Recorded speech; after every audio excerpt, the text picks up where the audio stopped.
Madam Chair, the floor is yours. Thank you. Let's do a roll call. Mr. Stenbridge, Present. Mr. Valencia, Present. Ms. Wewell, Present. Mr. Langham, Present. Mr. Aiken, I'm here. Hi. Ms. McCall. Present. Thank you. Floor is yours, Mr. Stenbridge. Thank you, Madam Chair. Moving back into the 11 rediscussion scheduled for 11:30. First, we have case BOA 1443137 with the address of 43 to 45 Stanton Street. The applicant and or their representative present. Would they explain to the board, please? Yes, good afternoon, Madam Chair, members of the board. Lacasse Law, 75 Arlington Street in Boston, representing the owner of the property and the proponent, Ricky Beliveau. With us also is our architect, Eric Zackerson. And if we could have the slides, please, I can proceed to the presentation. And Mr. Lacasse, as you're speaking, can you also, since this is a rediscussion, just let us know what has changed, if anything, from your last presentation so we are clear? Thank you.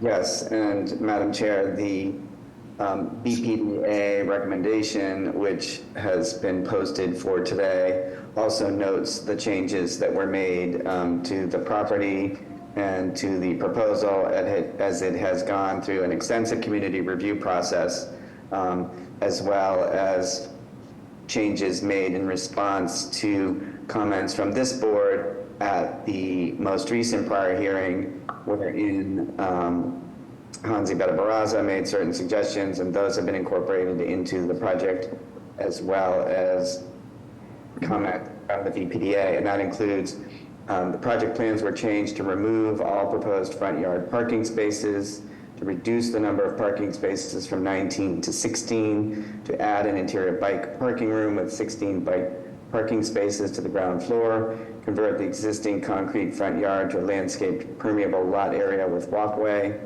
and change the proposed roof for the rear addition from a flat roof to a hip roof to align with the existing building's historic architecture as a site within a Boston NHC historic area. In addition, the roof line was then lowered 5 feet to 44 feet from the flat to the hip, and then we further reduced the hip in response to BPDA comments. These changes were a result of the community review process and initial review by ISD. There's one additional change not noted in the BPDA recommendation, which is now, I'll note, a recommendation for approval with design review, which also has changed from the prior BPDA recommendation. So we believe that the project has come a long way in making changes to achieve the BPDA recommendation of approval. One last change that is not noted, and that is that Ms. Barraza asked for a change to the front entryway to make the ground floor unit accessible, and that has been done as well. If we could stop right here, this is the proposed site plan. On the right-hand side is the front of the existing convent building. This is the former St. Matthew's Parish in Dorchester. There's a large church building next door which stands at 65 feet. This proposal relates solely to the former convent of the church. The front yard is currently entirely paved over and is a parking lot. That's going to be restored to the same condition as historic photos that we found, which is a restoration of the front yard area, greening of the front space, creation of a walkway to the center entrance of the front of the building, and then using the existing driveway to pull the parking to the rear of the building at the ground floor below the proposed addition, with the additional units at the back of the building. Next slide, please. And keep scrolling. So to walk us through the floor plans, and then I can come back to talk about the zoning issues that are presented as they relate to the changes that have been made. I'll ask our architect, Eric Zackerson, to walk the board through the floor plans and explain the programming for the 14 units in the existing building and the addition at the rear. Eric.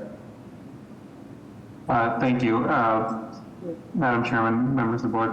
The drawing, the right side of the street, right side of the drawing represents Stanton Street, and that the primary entrance historically and in future development.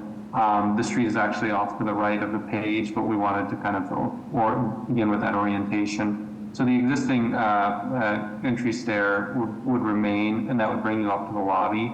What we've done in addition, since the last revision, or since the last discussion, was added a wheelchair lift so that these ground floor units could be visitable by people with disabilities. And the plan is to make Unit 1, Group 1 accessible.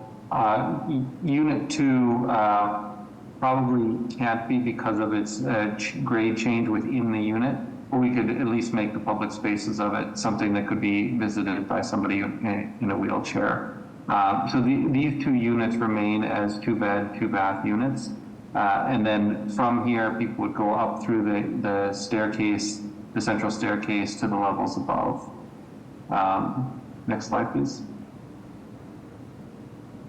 On this slide, you see the portion on the right is reusing the existing shell of the convent, and the 3 units on the left, units 3, 6, and 7 here, are what would be an addition that would be built behind the existing frame, but units 4 and 5 would be nestled into the existing construction and oriented so that they can use the existing windows and kind of bring a new life inside of the space. As you can see, Unit 4 is quite large, but these are other than Unit 6, they're 2-bed, 2-bath units. Next slide.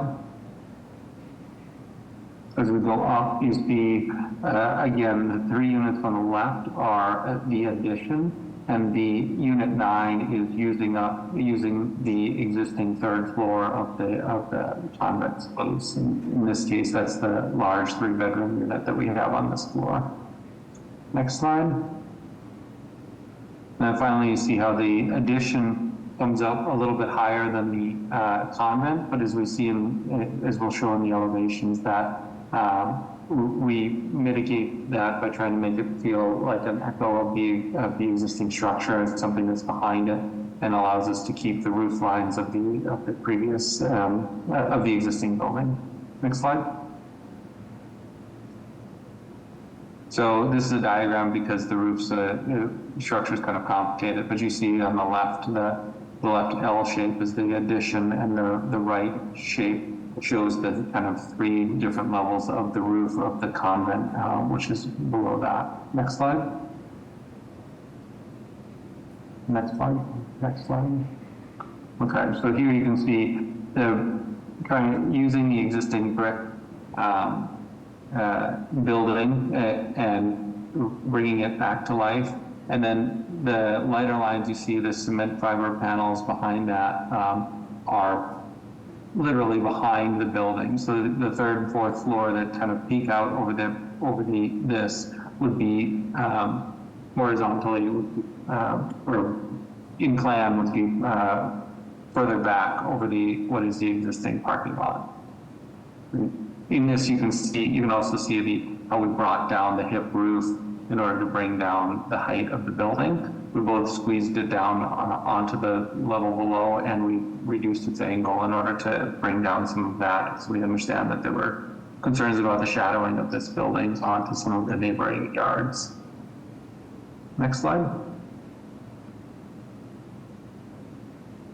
And then again, this is the elevation from the other side, or from the right side of the building. You can see the walkway that connects the convent to the other building, and then our building to the right over the existing parking lot, or addition, I should say.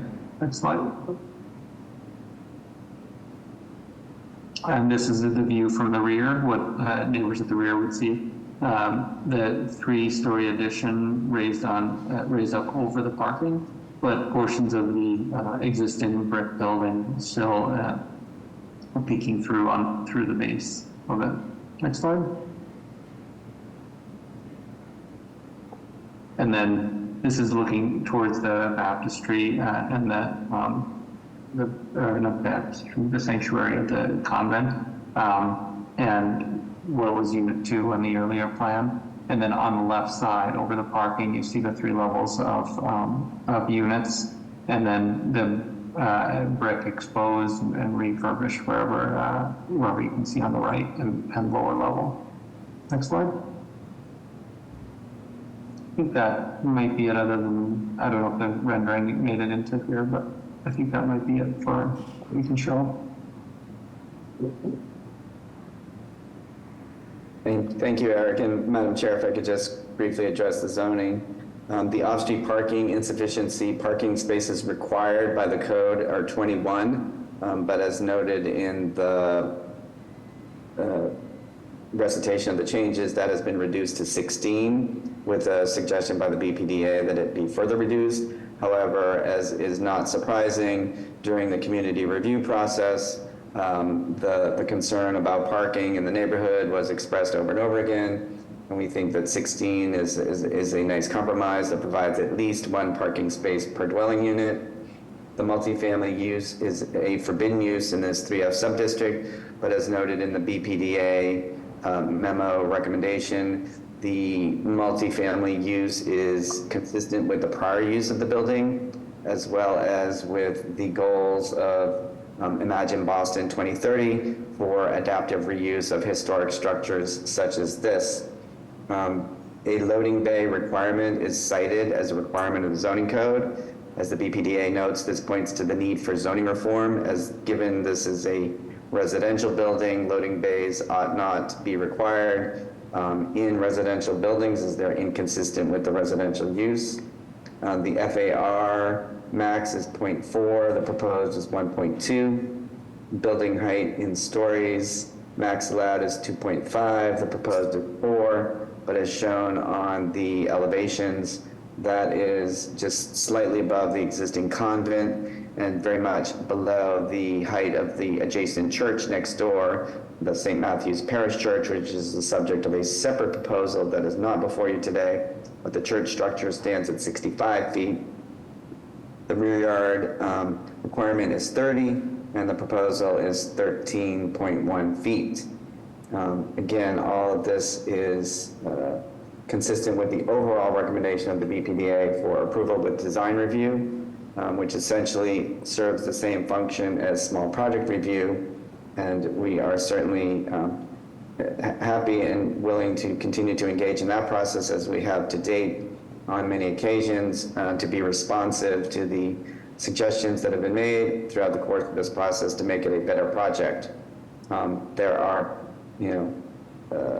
pros and cons of every project, but we think that the overall historic preservation of this very lovely brick building that is a former religious institutional building is a worthy goal, but also a very expensive goal. And my client has worked very diligently to balance the competing interests of saving and preserving the historic structure and the cost of doing so with the need to create the additional units, ending up at 14 units, provides 2 IDP units, whereas if there was a further reduction in that, as had been suggested by some throughout the process, we would lose 1 or both of the IDP units depending on where it landed. So we think that at 14 with the 2 IDP, with the 16 parking spaces, the preservation of the existing historic convent strikes the right balance, and we think has earned us the BPDA recommendation of approval with design review. With that, I'll pause, and we're happy to answer any questions. Thank you. Questions from the board? Okay, here. Madam Chair? Yes. Sorry, two questions. One, can you speak to the height of the school building down the street? I don't recall, just a couple lots over. Do you know the height of that? On the church, Eric, do you know the height of that? I believe it's a 4-story building. I do not have the height of that down the street. I believe I can find the height of the church, but not the school. Yeah, you mentioned the height of the church, Attorney McCass, 65 feet. That's fine, thank you. I've been in the convent, I've been in the church, I've been in the school. I was just the context there of the lot size. I'm just curious, from a historic preservation perspective, was there any view of using historic tax credits for the property to offset any of the costs? Normally, you can't do additions to a building. I'm just wondering if the proponent did explore that at all in terms of trying to figure out the right number of units in the financing stack. Ricky Bellavo is on and perhaps could answer that. Ricky, are you able to answer that question? Yes, I'm here. Yeah, I mean, we took careful consideration into this project to make sure that what we're here to ask for today is something that can actually get built and deliver units to the city of Boston. You know, from a financial standpoint, if it gets cut any further, it really isn't able to be financeable. And so we're really looking at, you know, wanting to be able to actually build this and deliver units. Thank you. Other questions from the board?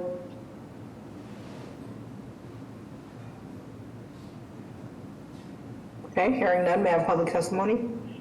Good afternoon, Madam Chair, members of the board. My name is Ross Cochran with the Mayor's Office of Neighborhood Services. The applicants have completed their community process at this time. An abutters meeting was held in March of 2023 with 9 people in attendance. As far as the civic associations and all go, the civic association has a letter on file in opposition. There's also a petition containing over 61 letters of opposition on file with the ZBA and in my records. And there's also 2 letters of opposition from Zion Temple Holy Church and Yeshua Worship Center on file. At this time, our office would like to defer to this board's judgment. Thank you.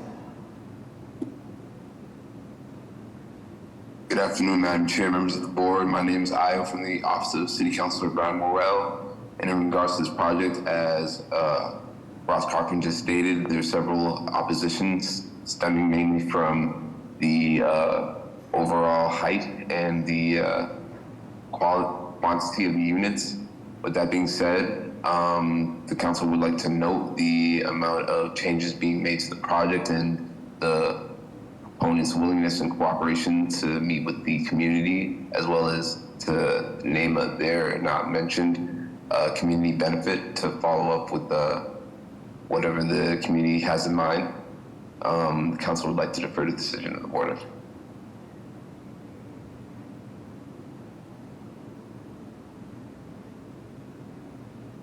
Any other raised hands?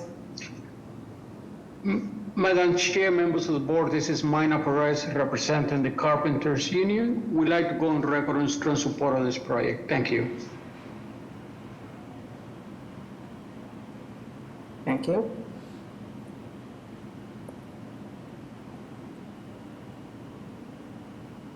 Are there any other raised hands, Jessica? Someone named Pat, are you here to speak? Yes, Madam Chair, I apologize, Javier. Yeah, there's a couple of raised hands right now.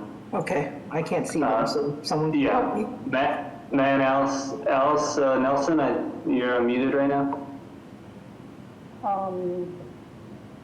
Yes, can you hear me? Yes, ma'am.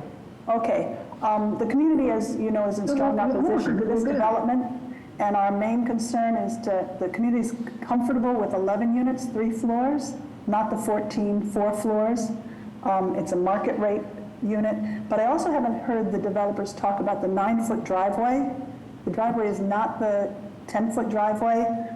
Even on their plans, it's listed as 9 feet, and the Boston Transportation Department requires a 10-foot driveway, particularly related to the density of this. Okay, we can follow up with that after we hear testimony. Thank you. Milton Jones, you're unmuted. Yes, good afternoon, everyone. Yeah, again, Milton Jones, representing the 34 Stanton Street and the team as well.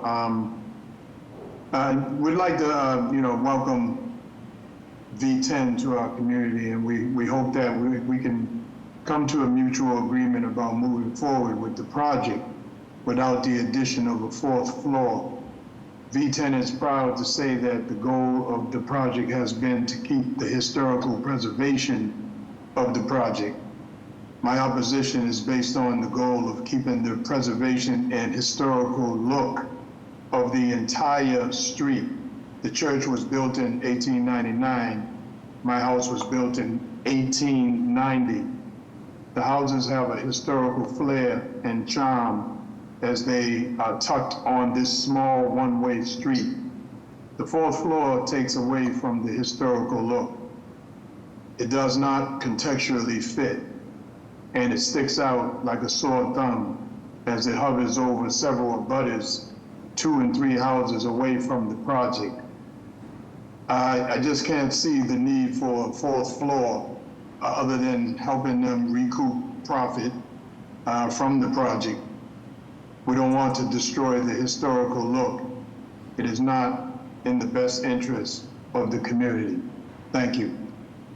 Thank you. Chris, you're unmuted. Hi, my name is Chris.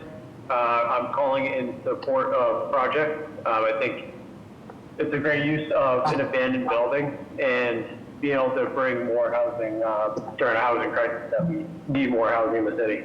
Thank you. Christina? Hi, how are you? I don't want to beat a dead horse, but we can agree to the 3 floors and 11 units market rate home ownership with 2 affordable home ownership. Once again, we do want to preserve the history and historic look of it. We do not need to be going up higher. I am owners of 42 Stand Street and 63 Stand Street. My grandparents own 42 and my parents own 63 Stand Street. So I would be an abutter as well, and I am opposed to the density that it's going to be bringing to such a small neighborhood. So if we can all meet again together and come to an agreement, I can see us moving forward with the 3 floors and 11 units. Thank you. Madam Chair, there's 5 more hands raised. If you'd like to continue, or? I'm going to ask some folks to start putting their comments into the chat and try to take a couple more. And if you could just be brief and add new information. Okay, Monica? Hi, can you hear me? Yes. Yes, ma'am. Awesome. My name is Monica Jones, and I live on Stanton Street 34. I live directly across from the project. The cross that sits on the church right now is in one of my, I can see it in one of my main bedrooms. And I've looked at it for pretty much the entire time in my life. My request is in line with the 61 petitions that were submitted in opposition from my neighbors who live on Stanton, Dyer, and Uford Street. As a group, we are trusting in this process. We feel as though there are many density issues that the project of this size brings to such a small space. One of the developers said that there will be no pleasant experience in the back area for the people who purchase these units. We feel as though we've met B10 more than halfway. We are not fighting them on every one of the variances, changes. We're just asking them to eliminate the 4th floor. I believe that the people who live in close proximity of this project, we've been around for a long time, and we've created a vibrant and safe community. I believe that we're the ones who know best what is good for Stanton Street. Please do not change this variance unless all parties of interest can agree. Thank you. Kat, from the panelists, I believe you had your hand raised. I did. I'm not sure how I became a panelist, but I am a resident for Stanton Street. My name is Kat. I live right across the street as well from the church. My participation in today's meeting is to put on record that I am in opposition of the 4th floor and the extra density that it would bring. I would like for them to adhere to Article 65, Section 9 zoning law. I am referring to that it's way too close to the property line there's not enough rear yard space, denser, and it would be much more taller than allowed. And as someone that's been a resident here for multiple years, I genuinely just don't think that the fourth floor is necessary. I don't think that it's okay to not keep up with the historical, with the history that's on this street. I don't think that it would be a good project. Thank you. Thank you. Okay. Can the applicant respond to the some of the feedback, just so that we can have a fuller picture? Yes, Madam Chair. Thank you. As stated previously in my presentation and in response to Mr. Aiken's question by Mr. Beliveau, feasibility is definitely an issue here, given that restoring and gut renovating the historic existing convent building is a very expensive proposition. And my client has worked very hard to strike the right balance between preserving that building and doing so in a way that it makes the entire project economically feasible.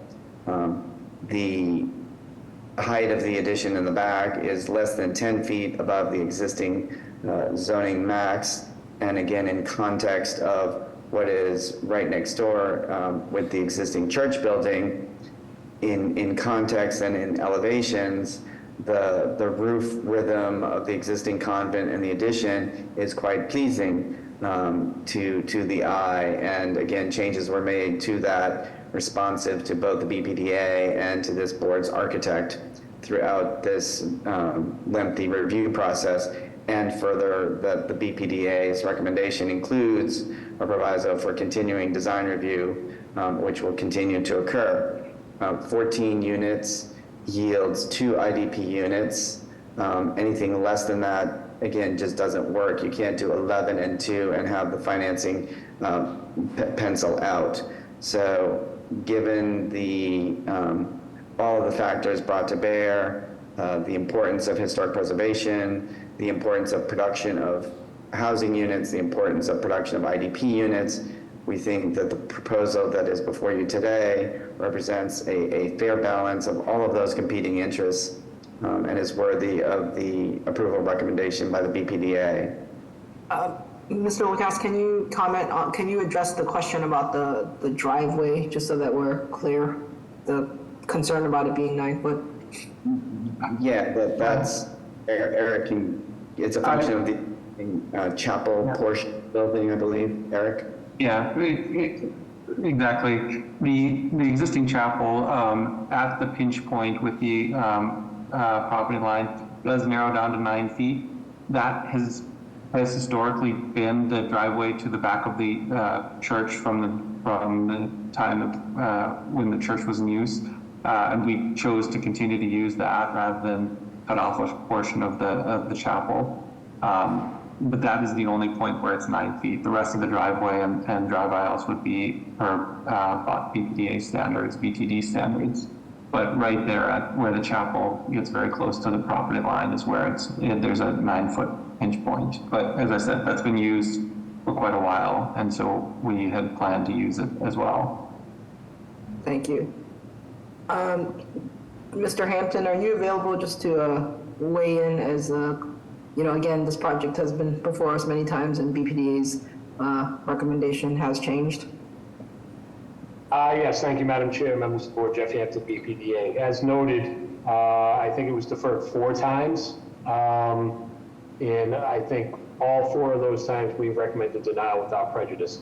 I will give credit to the development team for going back and rearranging some of the parking, dealing with some of the architectural significance and the additions to the building. So because they were responsive to our recommendations and the changes of their original plans, BPDA would like to go on record as supporting this with design review. Thank you. Any other questions from the board? Yes, Madam Chair.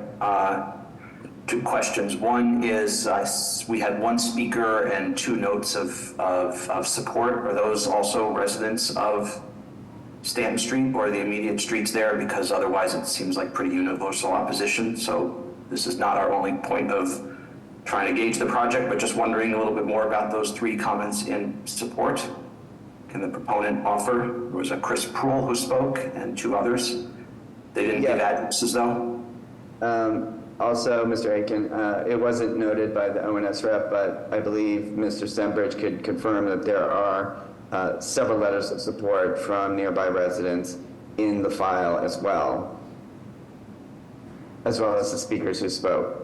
So Mr. Aiken is asking whether you have knowledge of the proximity to this project of the folks who spoke. Do you? Perhaps my client does, Ricky. I know Chris owns a property in Dorchester nearby. I'm not sure, he's not on Stanton Street, and then I'm not sure who the other supporter was. Okay, well, and Mr. Stenbridge, maybe in the meantime, I don't know if you could see how many letters of support are in the folder. That would just be helpful. And my last question would be, when it comes to affordability, there are programs such as Commonwealth Builder, probably some others through the city that can help subsidize affordable homeownership units. Has that been explored as a way to deal with the overall number of units and affordability? I'm certainly sensitive in asking that question to the number of times this has been to the board and for deferrals and possibly seeing different board members. But I think it's a real question. I understand the financial feasibility of the requests that are in front of the board.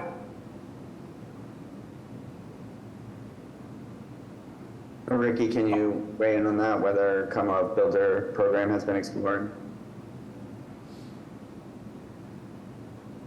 Sorry, what was the question?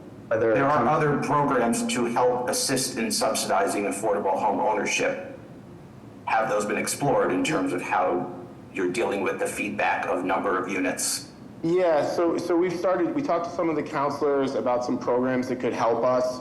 It's just, it's a long drawn out process to get those funds, and we're a smaller development firm, and a lot of times those go to more established firms. So it's something we'll definitely look into. I think in regards to the height, we were looking at the context of the school and the church next door. We're below those. So I know that the fourth story is something that keeps coming up, but it's just the building, the fourth story is slightly higher than the existing structure. I think we're like 5 feet taller. So I think that's an important note. Thank you. Thank you. Any other questions from the board? To reply to David from earlier, early on there were approximately 12 letters of support, but I don't have the latest count right in front of me. Thank you. Okay, hearing no other questions from the board, is there a motion?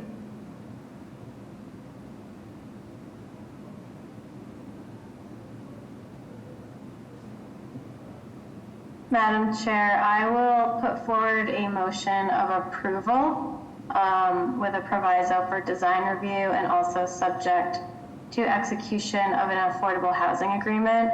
I know how challenging adaptive reuse can be, and I'm happy to see the applicant maintain the existing building while being able to add an addition to it that is satisfactory to the BPDA and the work reflected, directed by the BPDA and this board. So I do think the variances are warranted in this situation. Is there a second? Second. Mr. Stenbridge? Yes. Mr. Valencia? Yes. Ms. Wiwo? Yes. Mr. Langham? No. Mr. Aiken? No, I don't believe that, based upon the answers I've heard about some of the economic feasibility, that we've heard enough to know that this is the minimum needed to achieve the intended outcome. Ms. Mukahal? Yes. Chair also votes yes, the motion carries. Thank you kindly. Before we go any further, since we are past the 1 o'clock time frame, We'll ask if there are any requests for withdrawals or deferrals from the 1 p.m. timeframe. Madam Chair, we do have one raised hand right now. Okay. I just asked him to unmute Dr. Armstrong. No, we're for the next, sorry. Okay. No, yes, yeah. I believe you're requesting deferral for this case. Yes. Yes, we are. So my name is Dr. Shalair Armstrong. I'm here. I apologize. One minute. Let Secretary Stenbridge read into the record. Okay. So this would be for case BOA 154-7345 with the address of 1457 DFW Parkway. Go ahead, Doctor. Sorry, you're on mute, ma'am. Yes, okay. So my name is Dr. Shalair Armstrong. I'm here representing 1457 VFW Parkway, which is a proposed cannabis delivery facility. We are requesting a deferral to the next meeting because we needed zoning relief granted, a conditional use, and a variance for the buffer zone. But our traffic study was just delivered to us on Friday, which didn't allow us that 14 days that you all need. So we do request a deferral until the next meeting, if at all possible. Thank you. Madam Chair, yeah, next available is April 30th. Okay. Okay, thank you. May I have a motion? I make a motion to deferral to April 30th. May I have a second? Second. Mr. Stenbridge? Yes. Mr. Valencia? Yes. Ms. Wewell? Yes. Mr. Langham? Yes. Mr. Aiken? Yes. Ms. Mukahal? Yes. Chair also votes yes, motion carries. We'll see you soon. Thank you, Secretary Stenbridge and the other board members. So again, for the 1 p.m. time frame, if there are any requests for withdrawals or deferrals? Hearing none, then we will move on to case BOA 153-3227 with the address of 29 Orange Street. If the applicant and or the representative is present, would you explain to the board, please? Good afternoon, Madam Chair, members of the board. Timothy Fraser from the law firm Dane Torpy at 175 Federal Street in Boston, here representing the applicant BPG on Orange. Mr. Michael Lembo is also on the line, as well as the project designer, Mr. Ivan Hernandez. Madam Chair, this is a project that seeks to build a new two-family duplex home on a currently vacant lot at 29 Orange Street in Rosendale. I'll just give you some of the procedural history on this matter, Madam Chair, because I know we're in a rediscussion. And as you know, this matter was previously deferred, but specifically in 2022, the applicant filed for a permit to construct these two townhouses. And on January 31st, 23, the project received two variances to move forward, but when it was time to actually pick up that permit, because of some procedural issues and some additional review that was required, the builder and the ISD determined that it was best that if the permit application be refiled. So in October of 23, the permit was refiled, and that's the permit that we're here to discuss today. On November 8th, 2023, an abutters meeting was held. The project was discussed and feedback was received, and the main issues there were parking configuration. The previous design had an additional curb cut for a second driveway, and then also green space in the front yard was a priority issue. So a hearing was scheduled on December 5th. We requested a deferral of that hearing to continue the community process. A hearing was scheduled on January 9th. We requested a deferral so that we could complete the revised plans, and it's those revised plans that are up on the screen now, Madam Chair.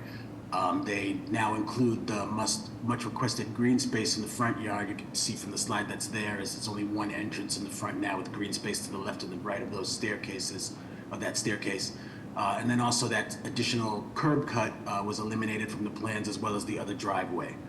As a result, we are here seeking variances for 3 violations. The first is insufficient parking. The requirement is 2 spaces per unit, and we have 1 space per unit, but that's largely due to the reconfiguration of and the elimination of the driveway. And then Article 67, Section 9, the requirement is an 8,000 square foot lot. We have 6,600 square feet. And then Article 67, Section 9, again, the FAR is a max of 0.5, and we're at 0.64, which we feel is consistent with the structures in the neighborhood. So based on the redesign that occurred and the extensive community process, the applicant is now unaware of any opposition to the project, and we respectfully request your support, Madam Chair, and the support of the board for the variances being sought. So I'll turn it over to Mr. Hernandez, the project designer, who can speak on any specific design issues, and I'm obviously willing to take questions as well, Madam Chair. Thank you. Are there questions from the board? Okay, hearing none, may I have public testimony? Yes, Madam Chair, members of the board, Connor Newman with the Mayor's Office of Neighborhood Services. This time, the Mayor's Office would like to defer to the judgment of this board. We held an abutters meeting on November 8th of 2023. There was a mixture of one resident in support of the proposal, another resident who had kind of raised some concerns. They were confused about this project originally going before the ZBA and then returning back. There was another resident who had some questions regarding parking and setbacks, which the applicant was able to answer. They did go on, I believe, to be in contact with the West Village Neighborhood Association. We did receive one letter of opposition from one of the abutters, citing concerns regarding the idea of additional vehicles being added to a very narrow street, as well as, I believe, the size of the proposal. With that, we'd like to defer to the board at this time. Thank you. Thank you. Good afternoon. Oh, go ahead. Good afternoon, Madam Chair, members of the board. This is Gabriel Cruz from Councilor Pepin's office, and the councilor would like to go on record that he is in support of this project. Thank you. Thank you. Okay, Madam Chair, I have no raised hands. Okay, any other questions from the board? Hearing none, may I have a motion? Madam Chair, I'll put forward a motion of approval. Is there a second? Second. Okay, Mr. Stenbridge? Yes. Mr. Valencia? Yes. Ms. Wewell? Yes. Mr. Langham? Yes. Mr. Aiken? Yes. Ms. Mukahal? Yes. Chair also votes yes, the motion carries. Madam Chair, members of the board, thank you again for your support. Thank you. At this time, we will move on to the hearing scheduled for 1 p.m. First, we have 2 companion cases. First being case BOA 1492536, the address of 116 Cambridge Street. Along with that, we have case BOA 15559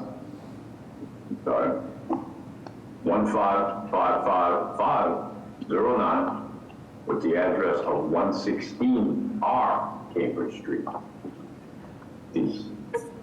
This will be cannabis cases, and if the applicant and or their representative present, will they please explain to the board? Thank you. Can everybody hear me? Yes, sir. Right, thank you. My name is Phil Silverman. I'm here for the Heritage Club. My client operates a marijuana retailer at 116 Cambridge Street. Nikki John is here. She's the principal of the company as well. Been operating for over a year with no significant issues. We're trying to do 2 things. The first thing is we're trying to remove a proviso in the original special permit. The original special permit required us to close at 6 o'clock on Sundays and 8 o'clock on Saturdays. We're seeking to operate until 11 o'clock on Saturdays and 9 o'clock on Sundays. The Boston Cannabis Board has already approved those hours, so that's why we're coming to you seeking the removal of the proviso. I would note also that the Charlestown Neighborhood Council has supported this request. The other reason we're here is the company is seeking to add a small piece to its operation by seeking to operate a delivery business. Same exact floor plan that we've always had.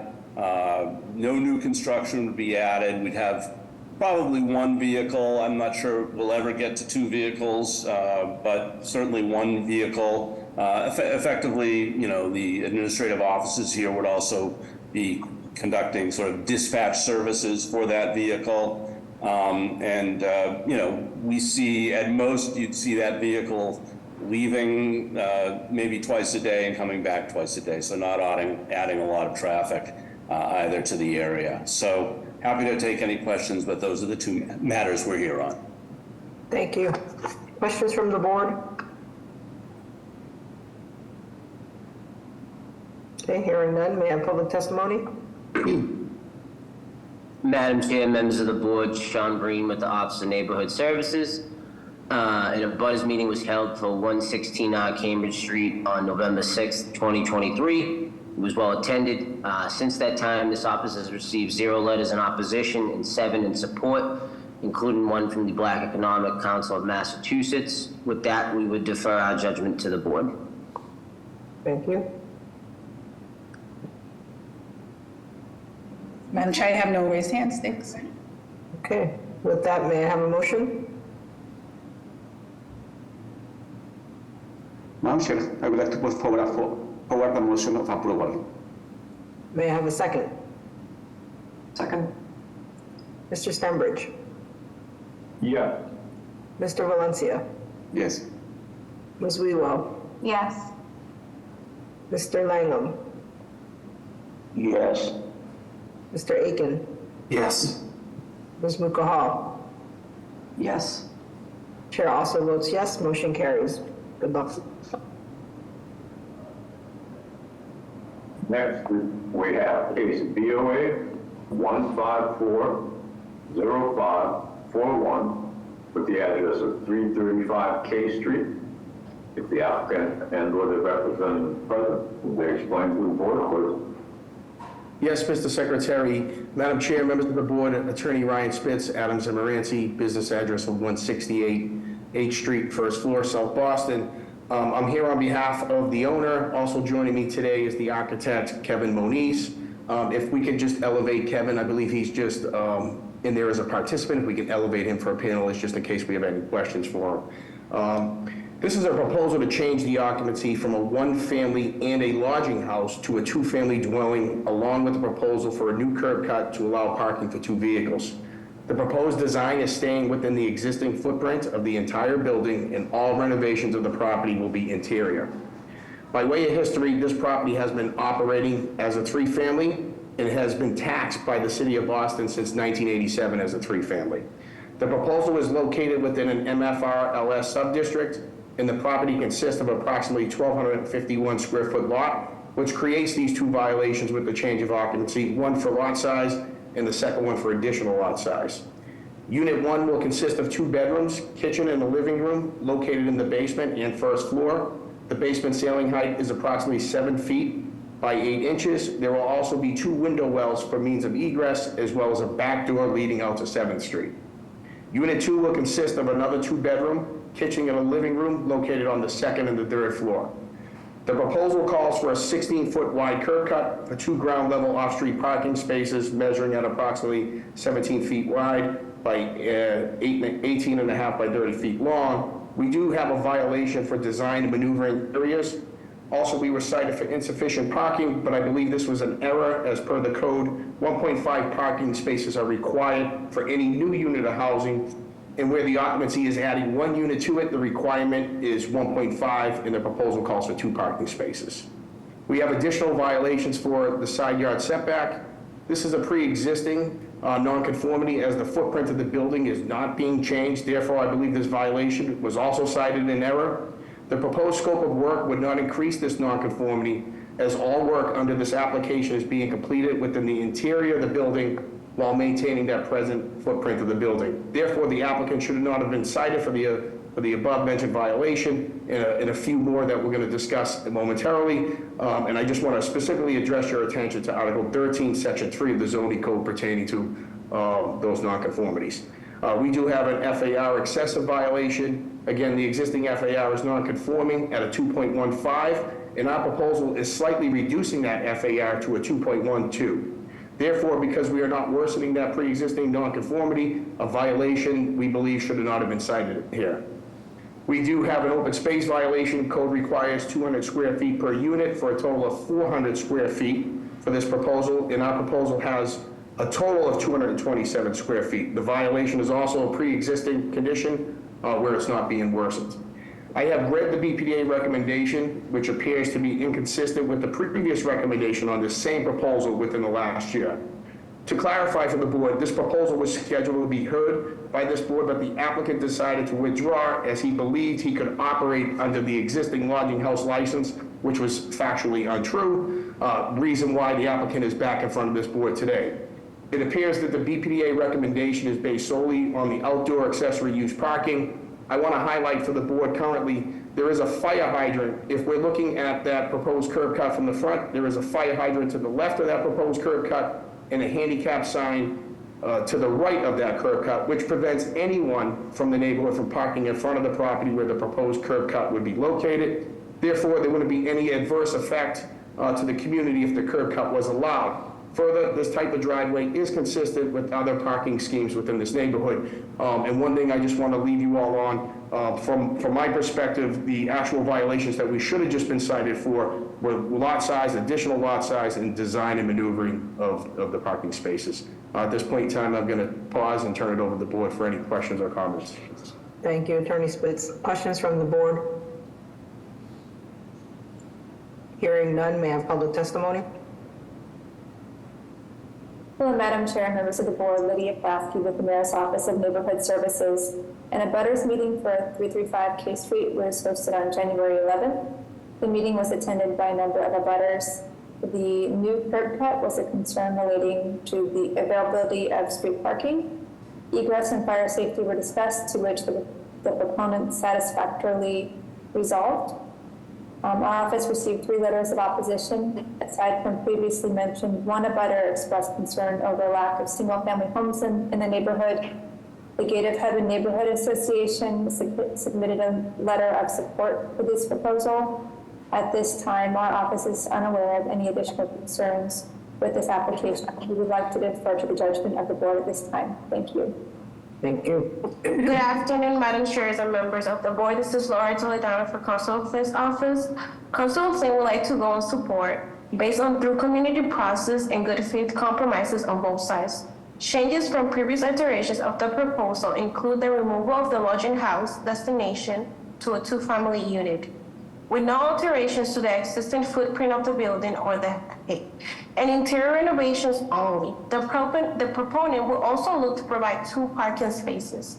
Councilor Flynn respectfully requests that the proponent continue to work closely with neighbors on any quality of life issues that might arise during the construction phase. Thank you. Thank you. Any other raised hands? Okay, hearing none, may I have a motion?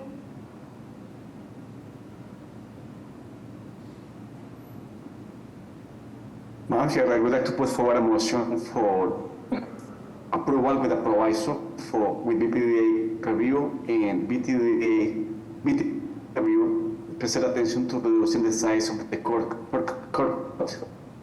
Okay, may I have a second? Second.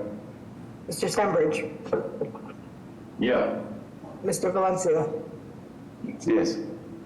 Ms. Relo? I'm going to vote no. I have no issue with the change in use, but the parking, I don't think can work, especially with a reduced curb cut, 'cause you need the width of both stalls for that. Mr. Langham? Yes. Mr. Aiken? No, I believe the request around use and other relief is appropriate, but the issue with removing on-street parking is problematic, and relation to the BPDA's recommendation.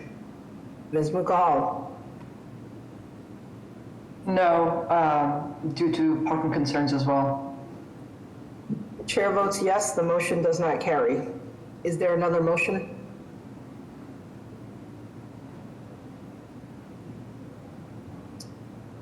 Is there a scenario where we can split the relief to allow the use but not the parking? Question to Javier. Yeah, Javier.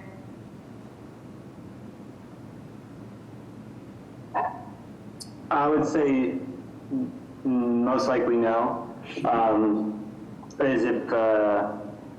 Are you saying just to change the use to two dwelling and then no relief for parking? Correct. It could change the violation, which they would most likely need new zoning relief at that point because it'd be insufficient parking. Madam Chair, if I could interject, we were actually cited for insufficient parking, and it was advertised, so that wouldn't create any sort of additional parking if parking was eliminated from this proposal. Okay, yeah, I apologize then. At that point, then that could be correct. Okay, so I will put forward a motion, to approve the change in use from one family / lodging house to a two family and deny without prejudice the relief for insufficient parking and parking relief. How's that? I think it would be a proviso, Javier, correct me, a proviso without parking. That's correct, yes. Okay. Okay, is there a second? Second. Okay, Mr. Stenbridge. Madam Chair, I apologize. Is there still BPDA design review? Ms. No, because No, if it's internal, I don't it's want. internal. Okay. Yeah, I just want to clarify it's that. all internal. Okay, so sorry, where was I? Mr. Stenbridge. Was I? Yeah. Yes, thank you. Mr. Valencia. Yes, I think that this is the right motion, so I vote yes. Ms. Wiwo. yes. Mr. Langham. Yes. Mr. Aiken. Yes. Ms. Mukahal. Yes. Chair also votes yes, the motion carries. Great, thank you. Next, we have case VOA 1553897 with the address of 29 High Street. If the applicant and/or their representative present, will they explain to the board, please? Yes, thank you, Mr. Stenbridge. Madam Chair, members of the board, my name is George Moranci. I'm an attorney with the business address of 350 West Broadway in South Boston. I represent Crest City Capital and Dalfior Development and their principals, Brad Canjamila and Fernando Dalfior, who are present today, as is the project architect, Dennis Greenwood of Sousa Design. This is an application to erect a new residential condominium building at 29 High Street in Dorchester's Meeting House Hill neighborhood. The site is approximately 32,663 square feet and is currently a vacant lot. The proposed building would be predominantly 3 stories with 2 small and centrally located 4th-story mezzanine areas of just over 800 square feet each. And the building would contain 31 residential condominium units with 23 off-street garage parking spaces and bicycle parking and storage in compliance with city requirements. The site is located within a 3F 5,000 residential subdistrict within Article 65, the Dorchester Neighborhood District. At 31 dwelling units, this is an Article 80 small project, which went through a lengthy BPDA-sponsored public process, which commenced in 2018 and concluded with the BPDA board's approval in November of last year. During that public process, the project was reduced in size and scope several times and went through numerous design changes in order to arrive at a proposed project containing 31 units on a lot of over 32,000 square feet in a building thoughtfully designed to complement density and design characteristics of the surrounding neighborhood. 5 of the proposed units would be IDP home ownership units, resulting in just over 16% affordability. Specifically, there would be one 3-bedroom unit at 100% AMI, one 2-bedroom unit at 80% AMI, a 1-bedroom unit also at 80% AMI, a 3-bedroom unit at 60% AMI, and a 2-bedroom unit at 50% AMI. This makes the AMI average for the 5 IDP units 74%. And again, these are home ownership units and not rentals. I'll address the zoning violations and the relief being sought, and will then turn the presentation over to Dennis Greenwood, who will walk the board through the architectural drawings. There's a violation attributable to the proposed multifamily use in a 3F zoning subdistrict, of course. We believe a variance is reasonable in this case in light of the size of the lot. Related to the size of the lot, there's nonetheless a violation known as insufficient lot size for the 31 proposed dwelling units. The lot here is nearly 33,000 square feet, which is much larger, I believe, than the lot size of projects proposed with a similar number of units at over 1,000 square feet of lot area per dwelling unit in this case. There's a violation for insufficient off-street parking and loading. 23 enclosed below-grade parking spaces are proposed for the 31 units, which we believe is a fair and reasonable off-street parking ratio, and one which was endorsed by both the BPDA and BTD transportation planners. As the BPDA memo points out, High Street intersects with Hancock Street, a primary neighborhood connector to Dorchester Avenue, making this site very walkable to area restaurants and markets, as well as to Roman Park, numerous bus routes, and the Savin Hill Red Line station, which is just over a half-mile away. There's a violation for excessive floor area ratio, but the proposed FAR here is nonetheless quite low at approximately 1.36, which is entirely appropriate in an urban context and necessary to allow for the reasonable residential use on the lot. 2 height violations result entirely from the 2 small mezzanine areas on the building's roof, which will become evident when Dennis Greenwood presents the plans. The building itself is substantially a 3-story structure and rises to a height at the roof line of 34 feet 6 inches, both of which metrics are code compliant. The inset centrally located mezzanine areas are just over 9 feet in height, which trigger the height violation. There's a usable open space violation, which is belied by the fact that there's nearly 17,000 square feet of usable open space here, including a rear common patio and either a balcony or a patio for each unit, with only 40% of the total lot here being occupied by the proposed building's footprint. Over half of the lot would be left unbuilt. Because of the fact that many of the site's mature trees are located in the rear of the lot in an area which is to be left unbuilt, most of the site's mature trees will be able to be preserved, with other new trees being introduced as part of the project's professionally developed site landscape plan. Those are all the violations with respect to the zoning relief being sought. I'll now turn the presentation over to Dennis Greenwood for a brief presentation on the design package. Dennis? Excellent. Thank you, George. Again, my name is Dennis Greenwood from Sousa Design Architects. George gave a pretty thorough rundown, so I'll keep it brief on my end, but if we could hop to the next slide, please. Yeah, perfect. So as George mentioned, around the perimeter of the site, there's a number of mature shade trees. We're leaving those. We've gone through a lot of steps to make sure that the site is beautified, and we're maintaining a large level of landscaping, outdoor areas that kind of engage with the streetscape, as well as provide an amenity for the residents. One key feature is that we have kind of a central entry. We've kind of broken the building into almost like 2 wings. We're kind of looking at ways to break down the scale of the building. We've used bays and different projections and subtractive measures, which you'll see in the renderings. But through the center of that volume, you can see there's an entry. We have some visitor bike parking there. There's a covered porch area. And then we utilize the grade of the street itself, which drops down almost 10 feet along the front, the lot frontage. So we have access to what's considered underground parking, but in reality, it's almost at-grade access. We can go to the next slide, please. Oh, and so this is the site plan taken kind of from the bird's eye. So this is actually looking down at the roof plan. As George mentioned, there's either balconies or roof deck access for pretty much every unit. So plenty of outdoor space for each individual unit. Next slide. Zoning summary, we can kind of, again, as a broad overview, there's 31 total units. We have 23 parking spaces. We have 44 bike parking spaces, a total FAR of 1.36. Next slide.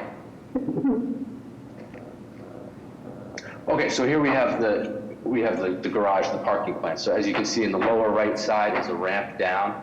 It's a very mild ramp to get into this below grade parking area because, as I mentioned, we have a pretty large change in topography along the street itself. Total of 23 parking spaces. We have 44 bike spaces in a dedicated bike storage room, in addition to those 23 vehicular parking spaces. Next slide. And then on the first floor, you can see, again, there's kind of that axial entry as you come in right in the center of the building into the lobby area. We have a covered porch as you approach, which you'll see in some upcoming renderings. But we have a total of 31 units, 14 of which are 3-bedroom units, 7 of which are 2-bedroom units, and 10 of which are 1-bedroom units. We could probably go up, keep going up. So the third floor, the upper units actually have access to private roof decks, which you see the stair there in the middle off, say, unit 301, 302, et cetera, which go up to the next slide. And then there's a small head house with a roof deck. So that was the violation in height that George had mentioned. So here you can see a rendering of the front of the building along High Street. So what we did, again, we kind of broke down the mass of the building. We have that front entry split between the two larger masses. And then we used a mansard roof to, relate to some of the contextual vocabulary of the neighborhood, as well as, make this look a little bit more like a 2.5-story building as opposed to a full 3-story building. So we're just using different moves to help break down the scale of it. And again, on the right side of the screen, you can see the entry into that parking area. And next slide. And here's just a view from the opposite side. So again, you can see the extreme grade change. We're looking at maybe reutilizing some of the existing stone and ledge that was on the site to create a front patio area, creating a retaining wall out of that is adjacent to that garage entry. And again, you can see kind of the way we're utilizing bays and balconies to create some more interest on the front facade and help break down the mass of that building by utilizing kind of a 12-foot wide residential vocabulary. And I think with that, we could open it up to any questions that the board may have. Yes, thank you. Any questions from the board? Hearing none, may I have public testimony? Yes, may I speak, please? Yes, sir. Yes, my name is Roberto Cardoso. I am an abutter to the proposed property. I live 2 lots away. And my issue with it is that they already came before the board, and the gentleman mentioned how it's an empty lot. It's an empty lot because they leveled the home that was there, which, from my understanding from the Dorchester Historical Society, was a historical home. And they leveled it literally in the middle of the night. So the same people claiming it's an empty lot are the ones who leveled the home to make it an empty lot. I think they were approved for 23 units, if I'm correct. The lot hasn't gotten any bigger, so why would they be allowed to make 31 units?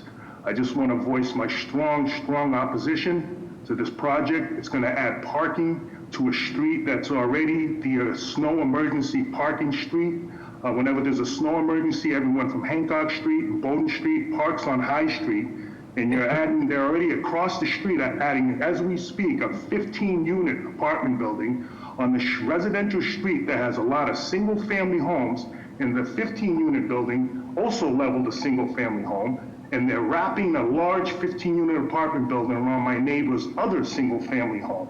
So that building will not fit the street, not just the parking. The only biggest house that was on that street are 2 triple-deckers on High Street, and mine, which is at the corner of High and Church, triple-deck. Everything else were single-family homes or two families.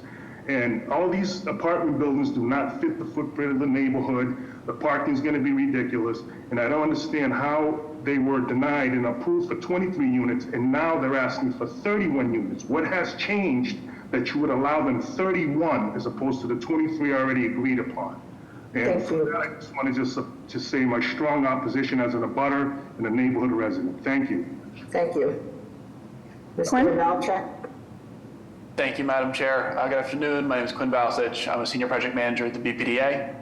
This project was filed with the BPDA on May 6, 2023, and has successfully completed the Article 80 review process. This project received a BPDA-sponsored public meeting on June 13th. It was well attended, and ultimately received BPDA board approval on November 16th, 2023.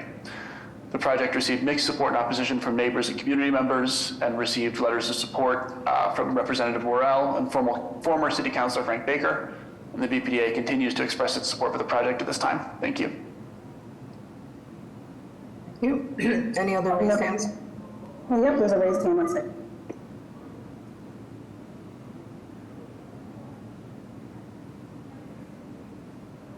Shirley?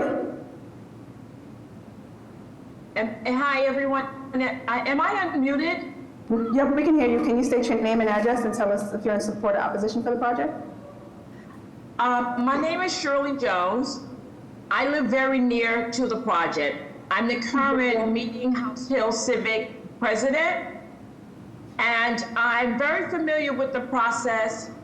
I'm glad that we're doing something with it, but what Mr. Cardoza said was true. It was so true. It's about being fair and not to take up the entire meeting. At the end of the day, I don't know why we're here, like right now on this meeting, waiting for it to be approved or not approved. Because if memory serves me correct, at the president of the Civic, at the last meeting, I thought we said and decided that after they've made the changes, they were going to come back and talk to us about the changes in more detail. They briefly went over it, but we had more questions and more details. That never happened. So while we're here, it was 23, now it's 31. We're still like, okay, so why are we here on the final?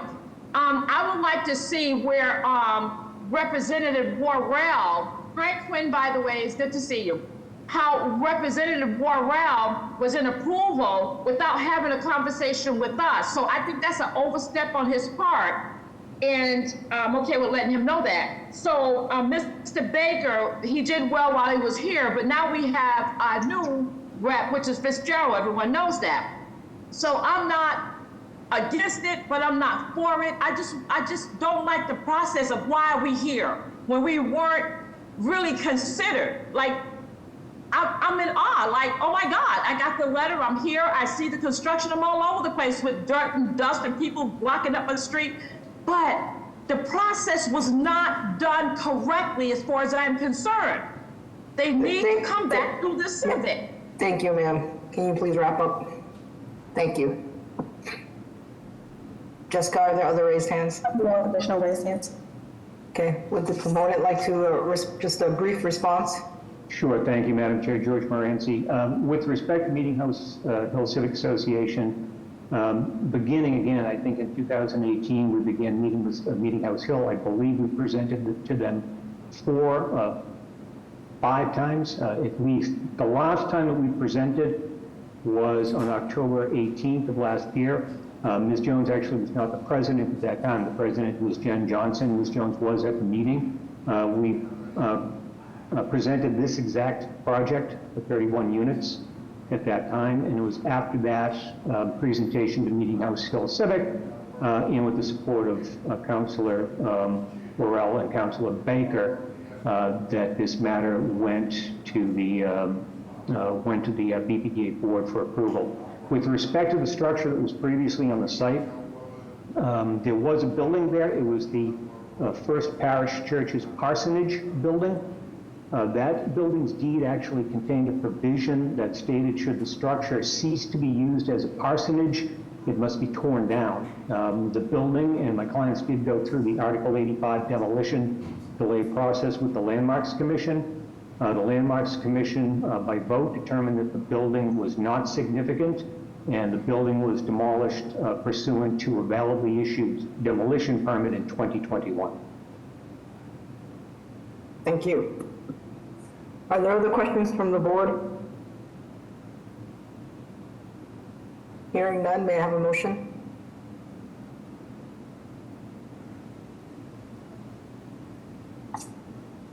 Madam Chair, I will put forward a motion of approval. Is there a second? Second. Mr. Stenbridge? Yes. Mr. Valencia? Mr. Valencia? Yes. Ms. Wheelock? Yes, I'd also like to commend the applicant on the amount of open space being maintained. We don't always see as much vegetation being kept, so I'd like to commend the applicant on that. Mr. Langham? No. Mr. Aiken?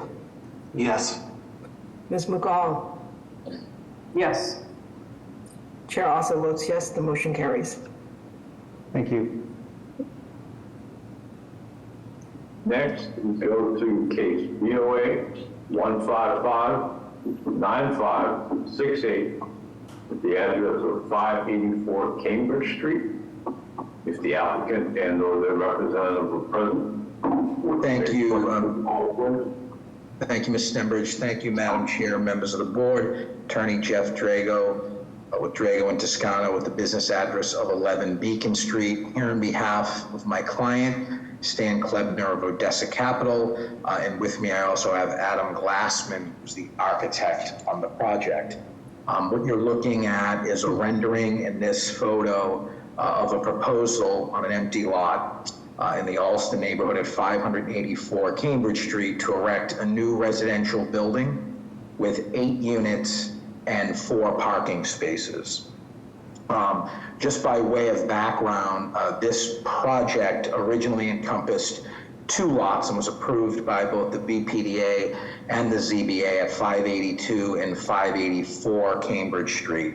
That project did go through an Article 80 process. However, when we got to construction costs, given the changes in the construction climate and the site prep, the project did not make financial sense.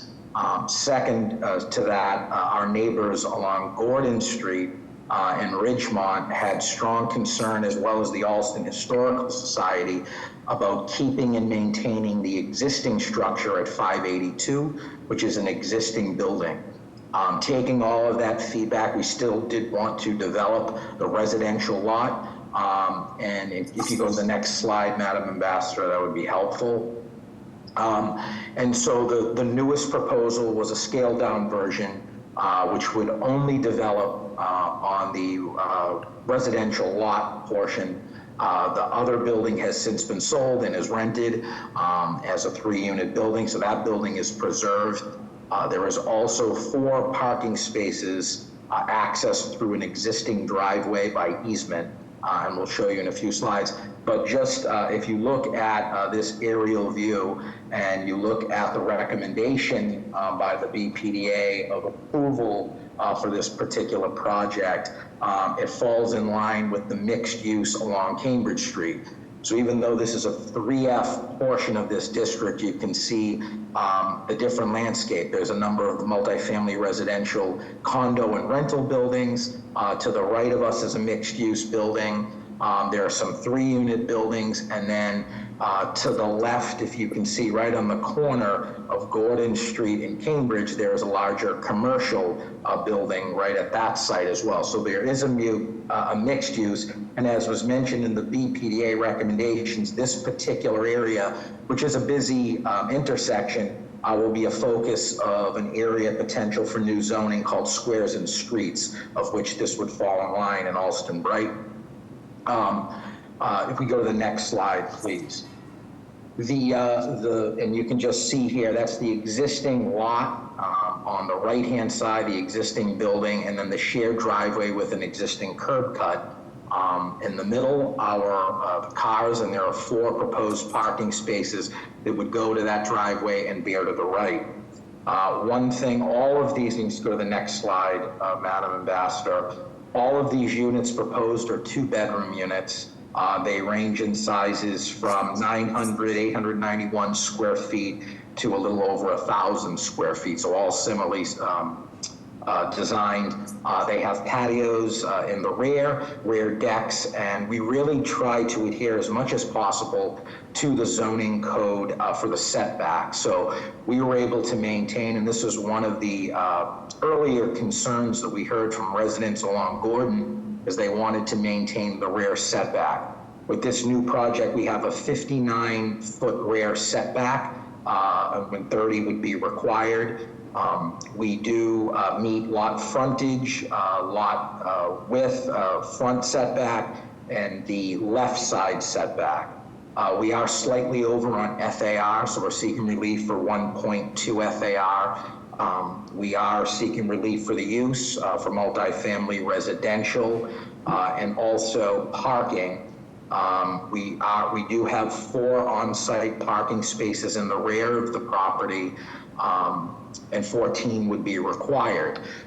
It also is mentioned that relief should be granted in the BPDA's recommendation, also because this is directly in front of 582 Cambridge Street is a bus stop that houses the 57 and 501 bus route, making this great for transit-oriented transportation other than vehicles. Also, the side setback we meet on the left-hand side, we're over.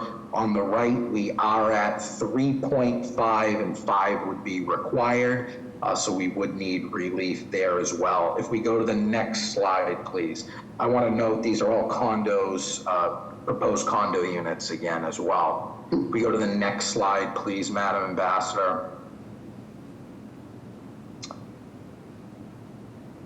If we could go to the next slide, please. Thank you. This just shows some of the digital renderings and elevations. We also, one thing we also heard is to keep a design that matches many of the buildings in the area with the roof design and front design instead of a block building. Next slide, please.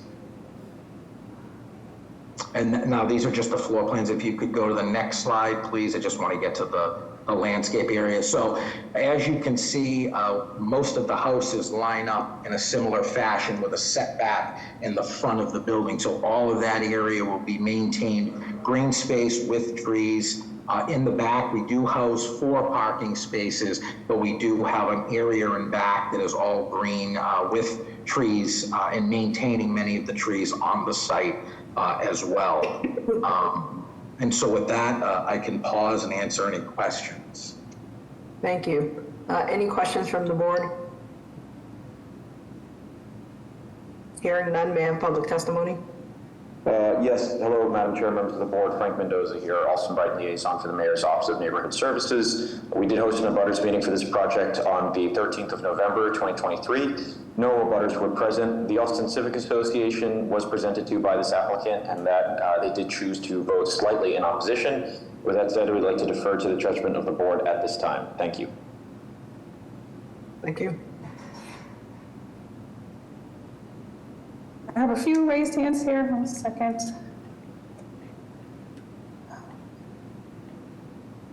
Tony, and then Matthew, and Annabella.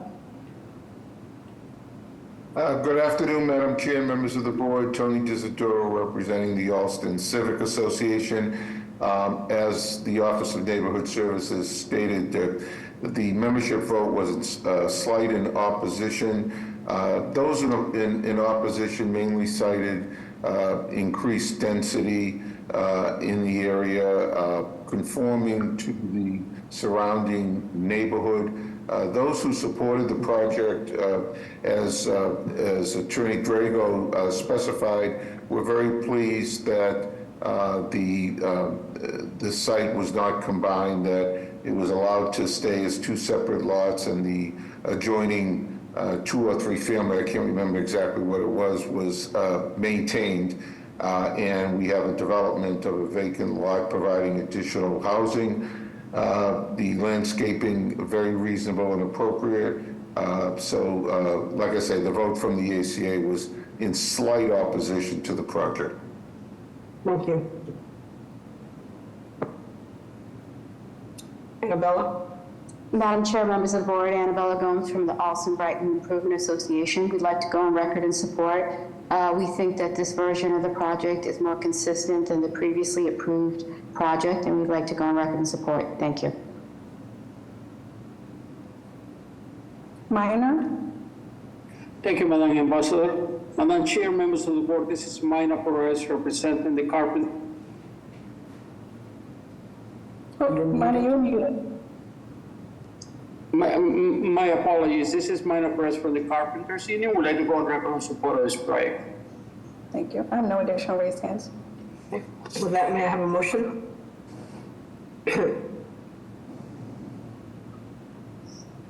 Madam Chair, I put forward a motion for approval with BPDA review. May I have a second? Second. Mr. Stenbridge? Yes.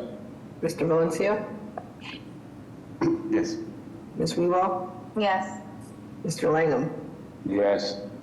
Mr. Aiken? Yes. Ms. Mukahal? Yes. Chair also votes yes, motion carries. Thank you very much.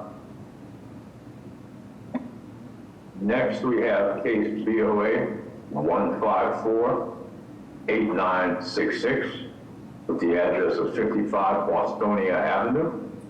If the applicant and the representative present, will they please explain?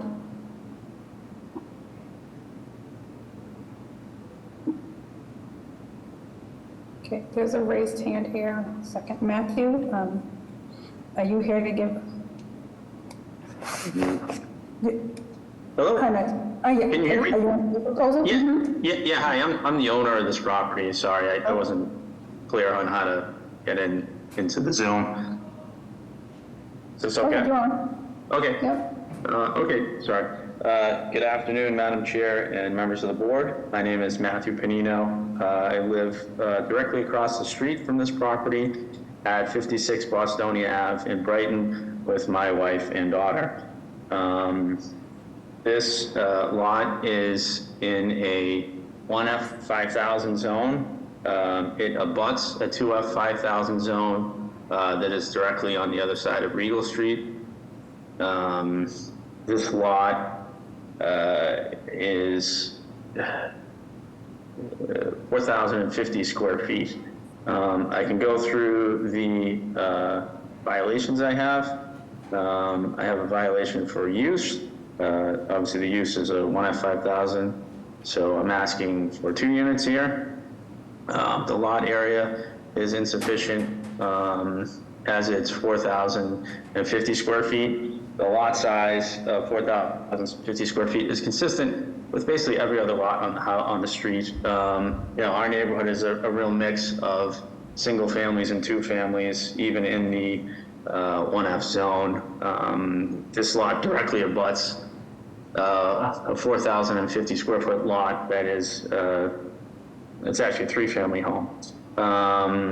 So that's lot area. I have a front yard setback violation, which shouldn't be. I don't know why they called me on that. The modal setback is consistent with 15 feet. I don't know if there was confusion because the house on Regal Street is on a corner and that's not 15 feet.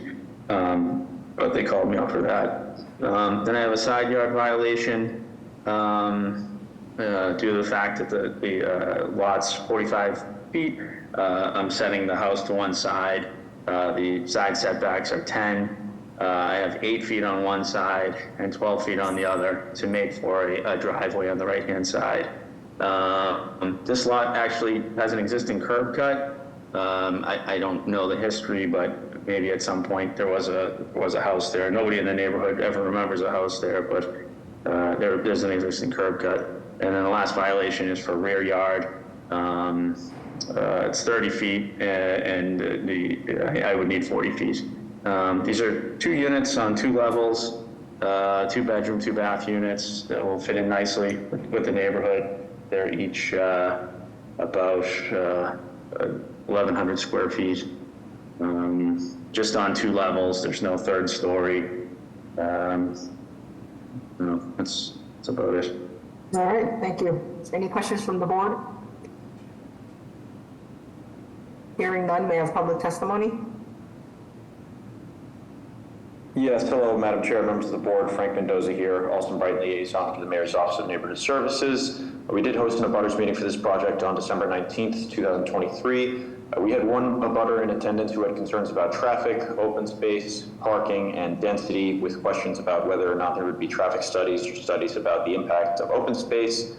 The Brighton Alston Improvement Association did vote to support the project. I believe their president is on to testify after me. With that said, we'd like to defer to the judgment of the board at this time. Thank you. Thank you. We'd like to speak. I'm sorry?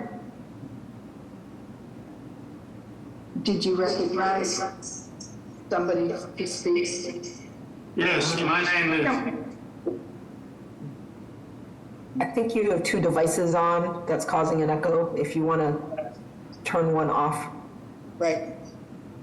Thank you. Okay. Can iPhone 3?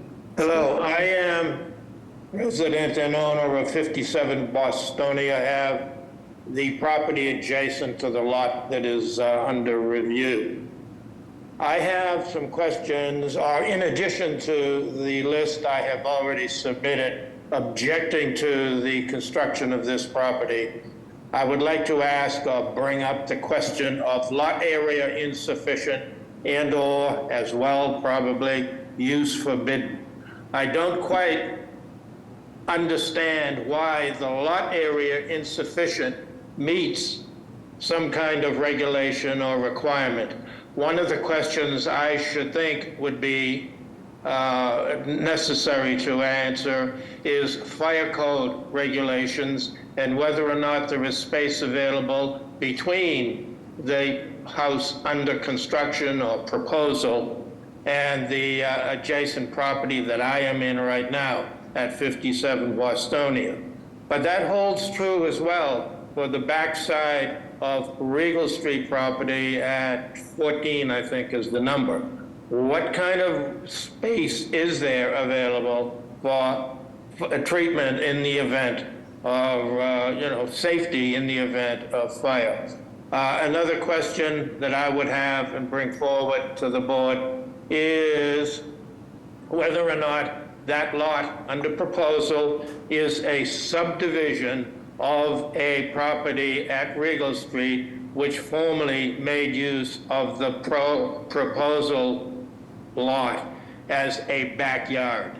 Does a backyard have space enough for a whole new property of two-family construction? I am not sure myself. I would doubt it. I don't think so. I would certainly hope not.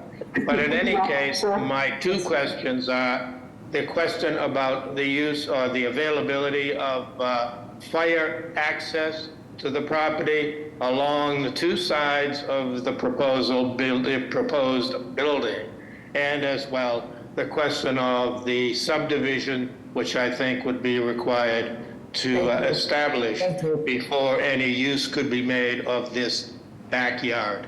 Thank you. Thank you. Jessica? Okay, hi, Annabella?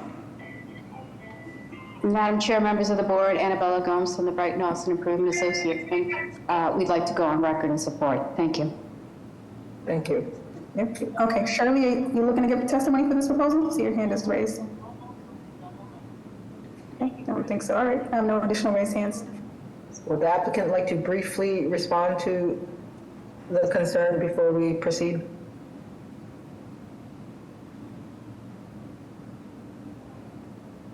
Would the applicant like to respond? Sorry, Madam Chair. Can you hear me? Yes, sir. Okay, sorry. Yeah, so briefly, the lot has already been subdivided. It's a legal separate lot recorded with the Massachusetts Registry of Deeds. That answers those questions. And any fire concerns would be an ISD issue. Certainly in the city of Boston, you can build up to 5 feet of a property line with having no significant fire rating increases. So that would answer that question. Yep. Any other questions from the board? Hearing none, may I have a motion?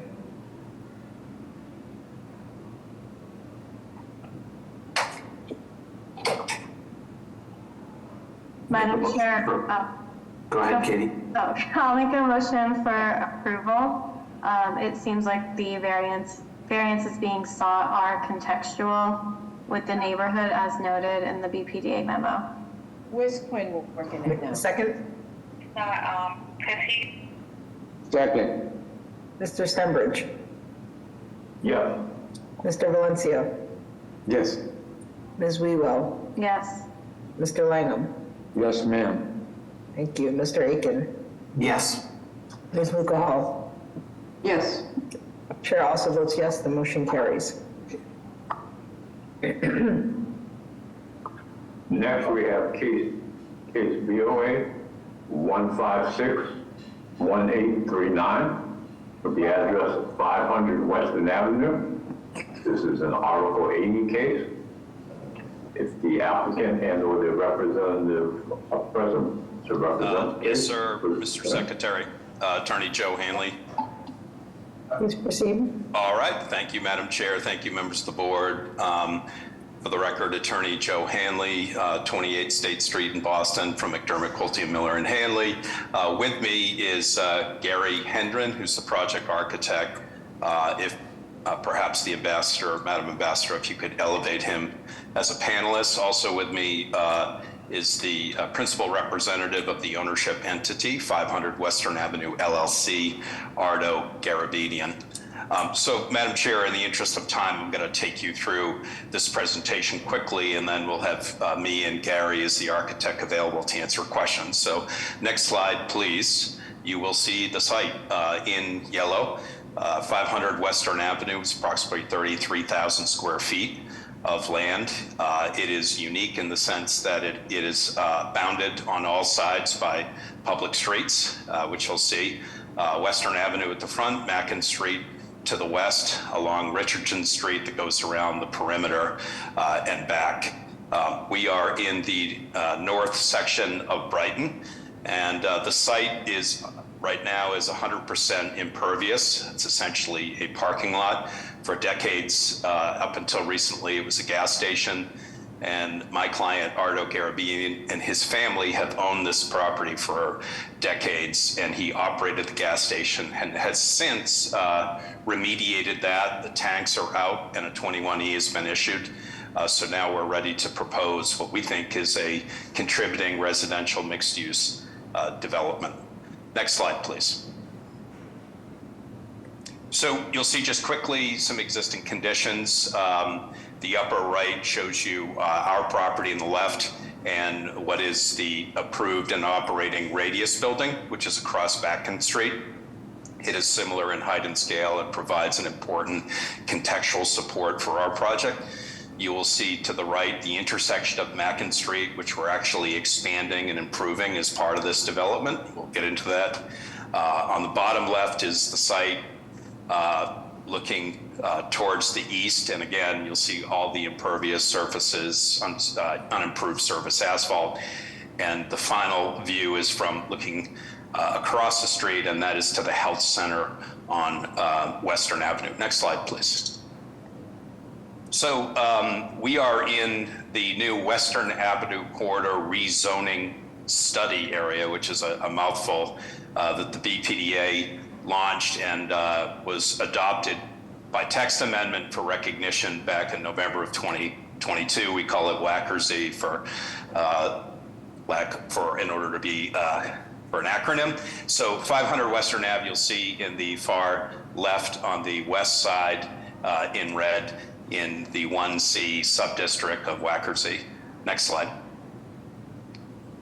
So not surprising, as Mr. Stenbridge read in, this is an Article 80 large project that went through extensive scoping and guidance as part of WACRZ. We filed our LOI for large project review prior to the text amendment for the recognition of WACRZ, and then our PNF subsequent to that, and it was guided extensively through the BPDA process and with lots of community input.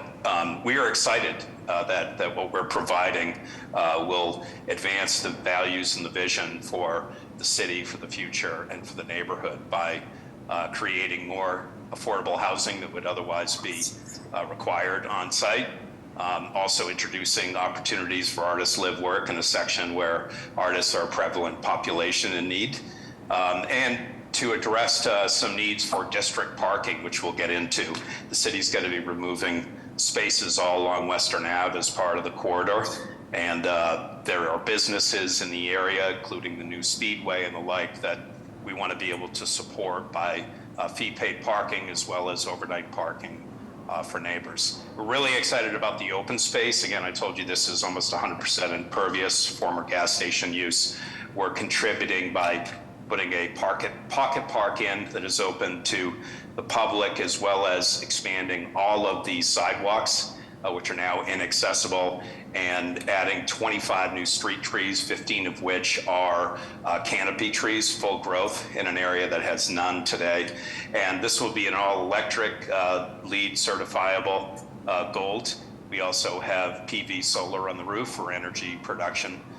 So we are proud to be reducing the carbon footprint and adjusting the former environmental injustice that this site was ridden by with the former gas station. Next slide, please.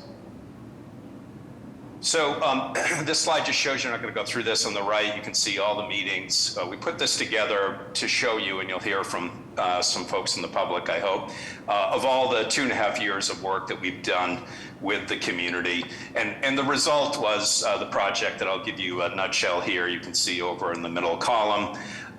It is 116 units, 108 are residential on the upper levels. We have 8 artist live work units. Approximately 699 gross square feet for an FAR just under 3 at 2.99. And that is what's called for in Wackersey. And that was a reduction as a result of this process. The height of 69 feet and 6 stories, previously 7. And what I think is most contributing here is we now have just a little over 50% lot coverage. So vast open spaces, setbacks, and the like for this new development. And what that results in, which you'll see down the bottom, is 14,311 square feet of open space on a site that is, again, around 33,000. Next slide, please. So I'm going to do my best to walk you through this real quickly. So we're in a transitional zoning area, both under Article 51 for the Alston-Brighton Neighborhood District. Majority of the site, little more than half, is in the CC1, and that's at the front along Western Ave. And then towards the back, we're in the 3F4000, which mimics the context of the neighborhood. And you'll see in the plans what we're doing is that's where the pocket park is, that's where the setbacks are, and we're recognizing that. What we're cited for, of course, is in both zones as part of a combined development. Quickly, uses in the CC1, MFR at the basement and first floor, and the fee-paid parking, accessory parking, and artist live work or conditional uses.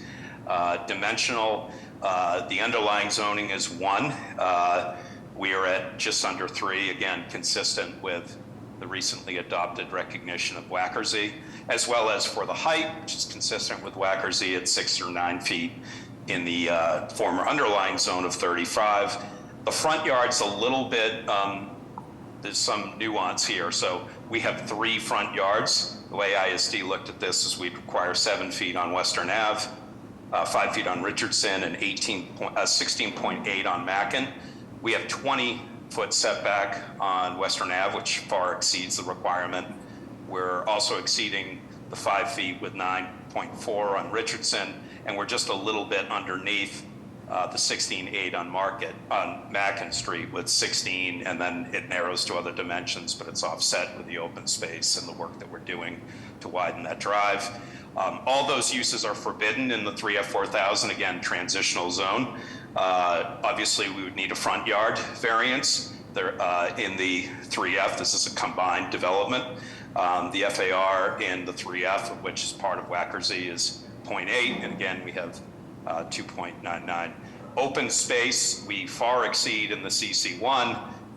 In the 3F 4,000, you would require 650 per unit. We have a 3,350 square foot public park in that section, as well as the vast new sidewalks and expanded public realm throughout the perimeter. Next slide, please.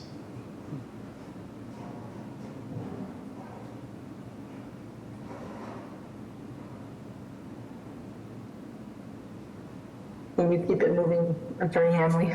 Yeah, oh, there we go. I was just waiting for the next slide. Okay, so you kind of see this coming into context here, right? This is the ground floor plan. You can see the artist live work in yellow. We have a 2,800 square foot urban market, which was a big driver in Wackersey and from the community process as well, that will provide convenience. We have the parking and the loading, which is accessible around the rear off Mackin Street. And you can see the robust tree canopy, the widened sidewalks, and that vast open space towards the rear of the site as we get into the 3F 4000. Next slide, please.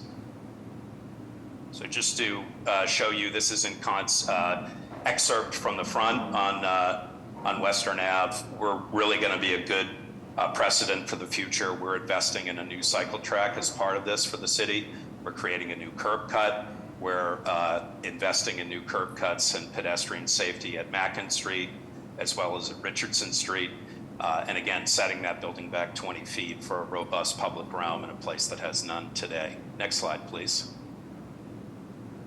And this shows you a little closer up at that intersection where we're widening Mackin Street. That is the section where we're next to the 6-story radius building that supports our context and will allow for improved vehicular and pedestrian safety. Next slide, please.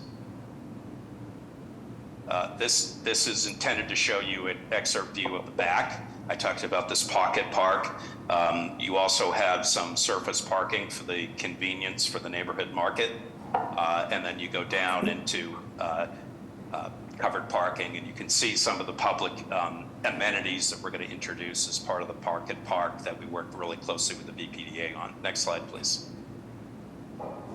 So quick renderings. This is the front view. You can see the market to the front. You can see the new street trees and the improvement on Mackin Street.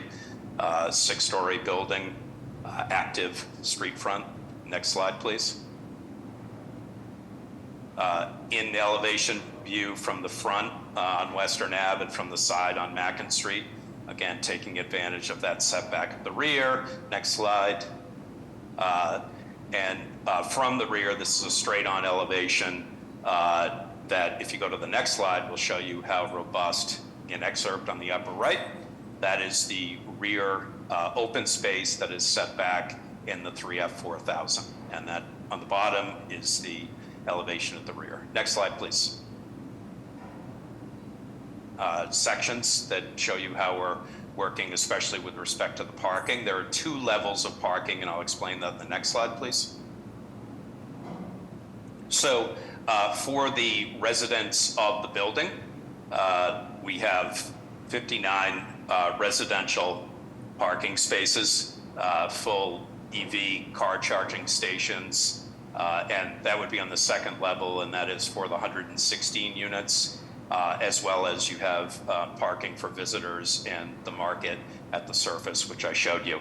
The district parking, this is a new concept that we work very closely with BTD, Transportation Planning, and the BPDA. Again, all of the meters on Western Ave are being removed. We're obviously investing in a cycle track and a new bus station, floating bus stop there.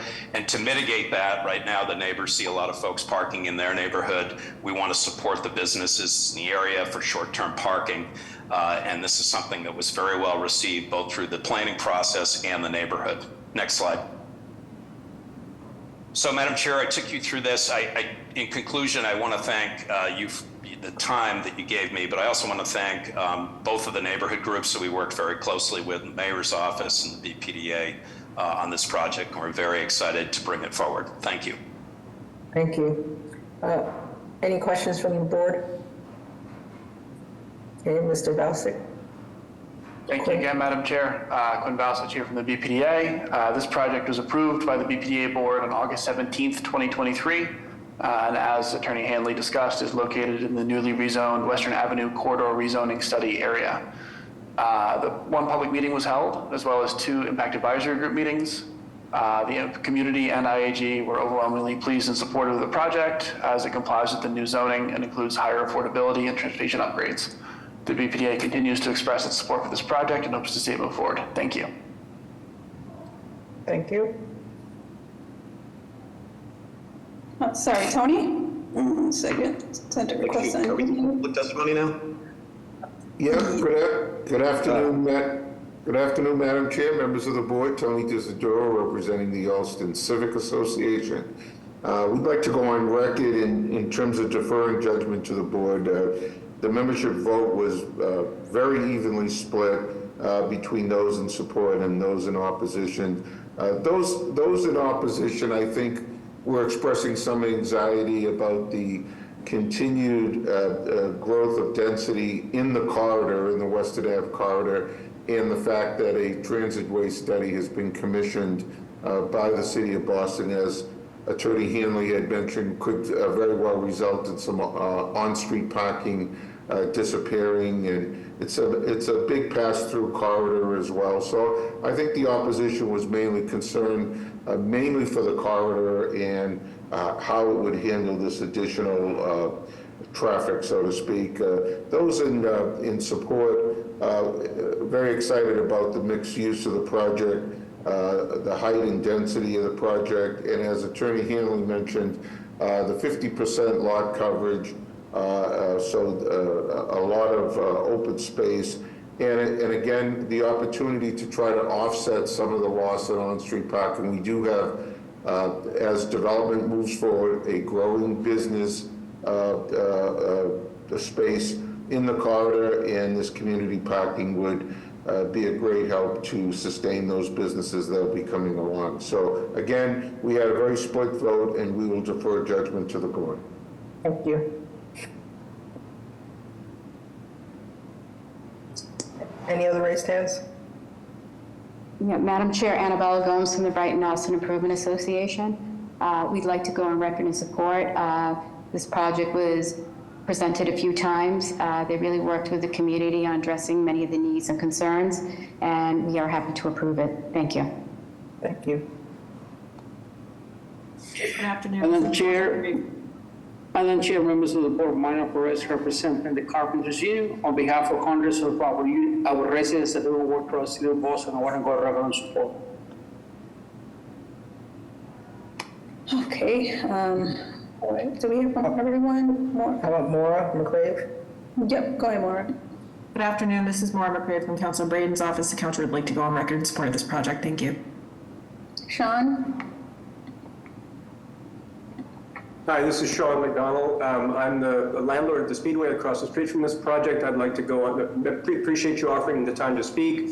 I run the small business facility. The proposal to include community parking is very important to us. I think that we support this project, and Argo has been a very accessible and just a receptive neighbor. Thank you. That's all I have to say. No additional raised hands. Thank you. With that, may I have a motion? Make a motion to approve. This is a very well thought out development. Lots of good community engagement. Thank you, ma'am. Is there a second? Second. Mr. Stenbridge? Yeah. Mr. Valencia? Yes. Ms. Weewo? Yes. Mr. Langham? Yes. Mr. Aiken? Yes. Ms. Mukahal? Is Ms. Mukahal with us? I can't hear. Sorry. I'm not sure if you can hear me, but my vote is yes. Thank you. We can hear you. Chair also votes yes. Motion carries. Thank you, Madam Chair. Support. Thank you. Moving on now to 1 p.m. For the court remand case. That is case BOA 1432486 with the address of 46 Leo M. Birmingham Parkway. If the applicant and or the representative is present, present to the board, please. Thank you, Madam Chair. This is Matthew Walco and members of the board. representing the developer, Danny Mole and AU Manager LLC. I am at 101 Arch Street in Boston. That's our business address. This project was approved back on June 6, 2023, unanimously by this board, and filed by ISD on August 4th. There was a mix of support and opposition to the project. An abutter had appealed the approval, and we are currently before the special permit section of the land court. And as part of that process, we recognized that there were certain inadvertent omissions in the approval and the turn down letter. Specifically, the property is on the Greenbelt Overlay District, and the board had not formally addressed the conditional use permanent aspect of the application. It had been mentioned before the BPDA, and it was in the board approval memo, but it was just missed. And so in order to correct that, as well as two other citation errors, for example, the project is in the CC1 Community Commercial Subdistrict, but the turn down letter had cited the provisions of Article 51 that had to do with the 3F 4000 district. And so the turn down letter was amended in February of this year, and the Article 51, Section 17 dimensional requirement citation for the dimensional variance required has now been corrected. Also, the visibility across the corner, it was omitted in the prior turn down letter. That has been fixed, and that is now addressed as well in the turn down as well. The prior variance had correctly cited and approved the variance for parking and loading for the prior project. Specifically, as far as what was the oversight, you may recall that the Boston Parks and Recreation Commission, in their letter of May 6, 2022, provided feedback on this project as part of the small project review process, and we have incorporated all of the recommendations in the Parks Commission's feedback letter so that whether it was off-street parking and loading concerns, how the landscaping meshes with the Leo Birmingham Parkway surroundings, all of those different aspects of the project were previously addressed, but just for the oversight had not been expressed in the variance opinion itself. Also, as you know, statute 2020 chapter 365 mandates that the city support projects that encourage diverse neighborhoods, that overcome patterns of segregation and foster inclusive communities, and that the current building and the special circumstances peculiar to it are not conducive to complying with that mandate of the statute. For example, significant disparities in housing needs. This project would be able to provide 18% of the units to the would be IDP units. That's 7 units. 5 would be 70% AMI. 2 of the IDP units would be 100% of AMI units, and so these would be addressed as well as part of able to overcome, racially and ethnically concentrated areas of poverty and turn this into a truly integrated and balanced living pattern project. And so the judge retained jurisdiction over the case and remanded it so that this board could consider the oversight and amend it so that we could then go back to the court and see if we can resolve this, whether voluntarily or in accordance with the legal process.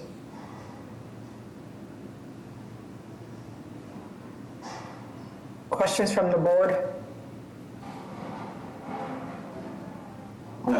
Yes, Madam Chair, quickly. So I think I just want to follow through the GPOD item. You're saying that that was addressed by the BPDA during the process. Is that the relationship of the May 6, 2022 letter?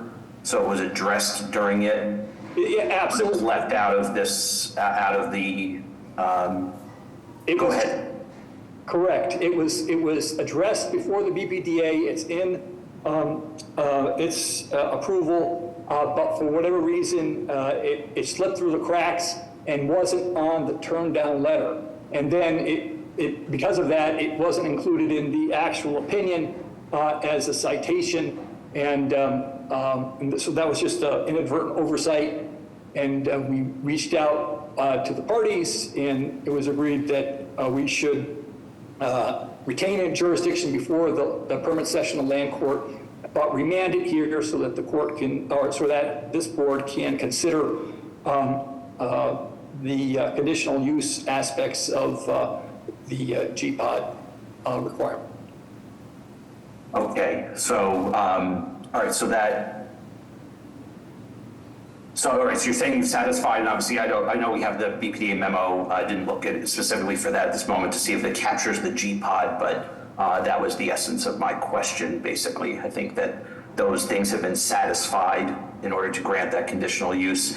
And then in addition to the other three items that are on the refusal letter, everything else that's on the original refusal of which it was granted are still sort of all part and subject of the project. This is just additional 4 items that were added. This is exactly the same project that was before the board and was presented and approved. And it's just the proper citation of the correct subsection of Article 51, where it should have been referring to the CC1 requirements rather than the different district of 3F 4000. Oh, thank you, Madam Chair. Thank you. Are there any other questions from the board? Okay, hearing none. Is there a motion? Madam Chair, there's a raised hand, Paul Adams, if you want to call on public testimony, just to be careful. That's fine. We can. Paul, can you hear me? Yes, sir. Yeah. Thank you, Madam Chair and members of the board. Yeah, I'm the abutter that's, going to court with them and everything. I guess, obviously this is gonna just be 6 stories. It's gonna be shadows and all that, but I guess I'll stick to what the violation is here. The number 1 on here with the off-street parking and loading, they have 13 spaces for a 38 unit construction project. If you look on Lothrop Street and Portsmouth Street and Waverly Street, Mackin Street, there's no off-street parking available now. I don't, on all this stuff, I mean, they need to make more parking. I know this is already approved. And I just, I've said this before, I just really wish they weren't building such a big building where, it's just gonna completely make my whole entire house dark. I'm gonna be living in a black hole. But on these violations that I see right here, it's really just the parking. They need to put way more parking in here. There's none now. And I guess that's all I can say. Thank you for your time. Thank you. Any other questions? I'm sorry. Sorry, Madam Chair. Minor Perez is also raising their hand as well. Okay. Thank you, Madam Chair. The Carpenters Union would just like to express our full support for this project. Thank you. Thank you. Okay, any other questions from the board? Hearing none, may I have a motion?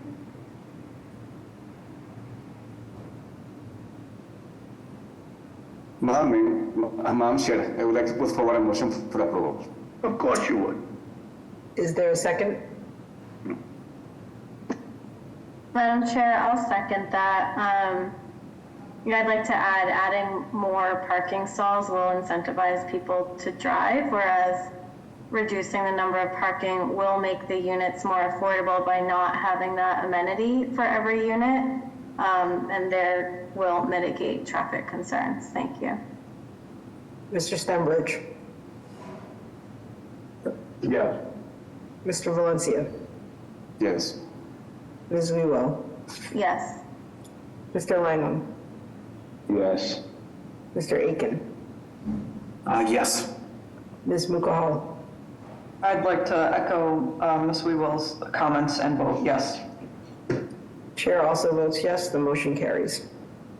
Thank you. Thank you, everyone.